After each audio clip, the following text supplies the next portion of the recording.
बदलत्या काळाची चाहूल ओळखत आणि पर्यावरणपूरक भविष्यासाठी ठोस पावलं टाकत राज्याचे परिवहन मंत्री तथा एसटी महामंडळाचे अध्यक्ष प्रताप सरनाईक यांनी एसटीच्या जागेवर उभारल्या जाणाऱ्या किरकोळ इंधन विक्री केंद्रांवर ईव्ही चार्जिंग स्थानकांना प्राधान्य देण्याचे महत्त्वपूर्ण निर्देश दिलेत. मंत्रालयातील आपल्या दालनात आयोजित बैठकीत ते बोलत होते. या बैठकीला एसटी महामंडळाचे उपाध्यक्ष आणि व्यवस्थापकीय संचालक डॉक्टर माधव कुसेकर, संबंधित वरिष्ठ अधिकारी तसंच विविध इंधन कंपन्यांचे प्रतिनिधी उपस्थित होते. मंत्री सरनाईक म्हणाले की भारत 2047 पर्यंत विकसित राष्ट्र बनण्याच्या दिशेनं वाटचाल करत असताना वाहतूक व्यवस्थेतही हरित क्रांती घडवून आणणं आवश्यक आहे. भविष्यातील प्रवास हा इलेक्ट्रिक ऊर्जेवर आधारित असेल आणि एसटी महामंडळ त्यासाठी आजपासून पायाभूत सुविधा उभारण्यास कटिबद्ध आहे.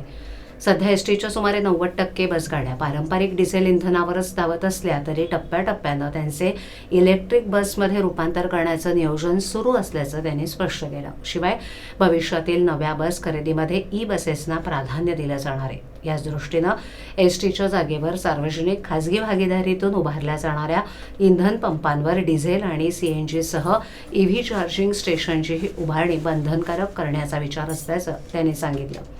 या प्रकल्पात एसटीला आर्थिक उत्पन्नाचा स्रोत निर्माण करण्याबरोबरच एकाच ठिकाणी पारंपरिक इंधन आणि इलेक्ट्रिक चार्जिंगची सुविधा उपलब्ध झाल्यास भविष्यातील वाहन व्यवस्थेला मोठी चालना मिळेल.